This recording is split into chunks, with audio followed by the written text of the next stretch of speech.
ওরা খুব মানবতার জীবনযাপন করে, খায় না খেয়ে থাকে, কেউ দিলে খায়, কেউ না দিলে না খেয়ে থাকে। যদি ওনারা মানে এই যে হচ্ছে যে ঘরটা এখানে বৃষ্টি পড়লে আগে ওনাদের গায়ে পড়ে, ঘরে পড়ে, ঠিকমতো নামাজ পড়তে পারে না, থাকতে পারে না। যদি একটা হচ্ছে যে ঘর হয় ওনাদের বাচ্চাগুলো নিয়ে উনি এখানে থাকতে পারবে। আমার দেখা সবচেয়ে অসহায়, আমি অনেকগুলা গ্রাম দেখছি, দেখা সেখান থেকে ওনাদেরকে সাজেস্ট করছি। ওনার দুটা বাচ্চা আছে, একটা মেয়ে একটা ছেলে, ওরা এতিম, ওনার স্বামী মারা গেছে।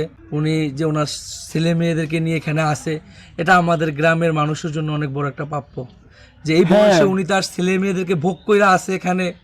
এটা আসলে বিধবা অবস্থাতে উনি ওনার ছেলে মেয়ে নিয়ে এখানে থাকবে বলছে, এটা আমাদের জন্য সবচেয়ে বড় পাওয়া, মানে অনেক বড় পাওয়া। অনেক নারী কিন্তু আছে, যে আসলে কাউকে ছোট করছি না ভিডিওর মধ্যে, অনেক নারী আছে যে স্বামী মারা গেলে থাকতে চায় এইরকম পরিবেশের মধ্যে আসলে থাকতে চায় না, বাকি আরেকজন চিন্তা করে যে আমি এর থেকে ভালো একজনের কাছে যাবো, একজনের সাথে সংসার শেষ করে দিব। দাদির কাছে দুই ছেলে মেয়ের ফালাই রেখে চলেই যেতে পারে, পারতো।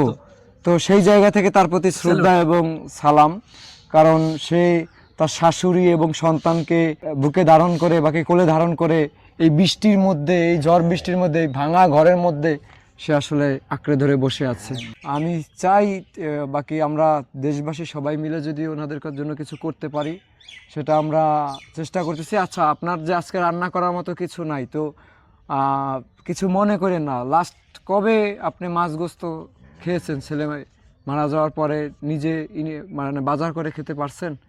জি না, রাহি বাজার করিয়া জি না, করতে না খাই, টাকা নেই, পয়সা নেই, ছেলে কিছু থুইয়া যায়নি, কি দিয়া খান, কইছেন ট্যাক্টারে যাই।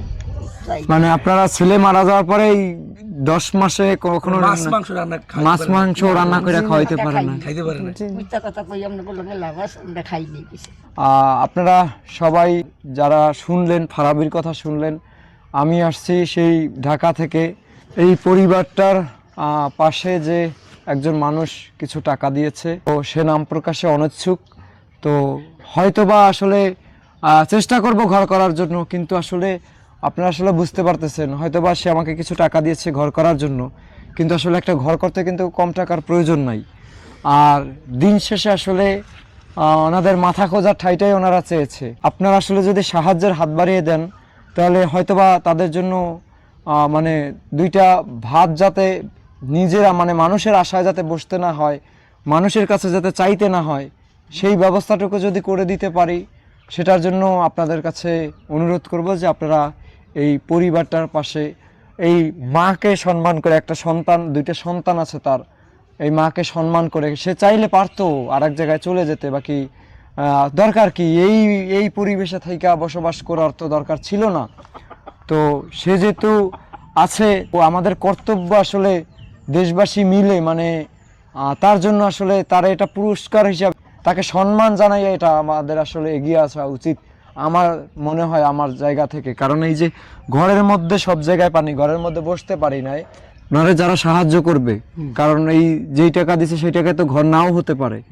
তো তোমার যে ওনার নাম্বারটা মুখস্থ নাই, বাকি ব্যাংক অ্যাকাউন্টটা মুখস্থ নেই, ওনার ফোন নাম্বারটা বিকাশ নগদ রকেট যেই নাম্বারটা আছে, কারণ তুমি যখন ছবি তুলে পাঠাইছো, ভিডিও করে পাঠাইছো, ওইটা পাঠানোর পরে মানে একজন মানুষ কিছু টাকা সাহায্য করছে ওনাদের একটা ঘর করে দেওয়ার জন্য, আর যদি কিছু মিলানো লাগে, তো এই ভিডিও দেখে যদি কেউ সাহায্য পাঠায়, তারা আসলে কিভাবে পাঠাইতে পারবে? তুমি পইরা বলো, তুমি তো এলাকা বিকাশ নগদ রকেটের মাধ্যমে যদি সাহায্য পাঠায়, সেখানে হচ্ছে ওনাদের নাম্বার আছে, নাম্বারটা হচ্ছে 01740780559। আমি আবারও বলতেছি 01740780559। আচ্ছা, এই নাম্বারে বিকাশ নগদ রকেট। এবং ওনাদের একটা হচ্ছে যে ওনার নামে একটা অ্যাকাউন্ট আছে ইসলামী ব্যাংকে। যদি আমি অ্যাকাউন্ট নাম্বারটা বলি, অ্যাকাউন্ট নাম্বারটা হচ্ছে 2050202416416415। এই ইসলামী ব্যাংকের অ্যাকাউন্ট কার? ওনার নাম কি? ওনার নাম হচ্ছে যে সেলিনা বেগম। সেলিনা বেগম ওনার নাম? সেলিনা বেগম। ওখানে স্বামীর নাম কি? স্বামীর নাম হচ্ছে যে বাচ্চু। কথা হইলো যে এই 700 টাকা ব্যাংক অ্যাকাউন্ট খুলে দিয়েছে কি তুমি? আমি সহকারে যেই খুলছি। আচ্ছা, এই 700 টাকা যে ডিপোজিট করলে 700 টাকা কে দিয়েছে? এটা দিছি, আমি দিয়েছি আমার পকেটে। তুমি দিছো? মানে ব্যাংক অ্যাকাউন্ট, টাকা পয়সা নাই, ব্যাংক অ্যাকাউন্ট খুলতে গিয়ে হ্যাঁ, ব্যাংক অ্যাকাউন্ট করতে তো একটা টাকা লাগে, সেটা আমি জানি।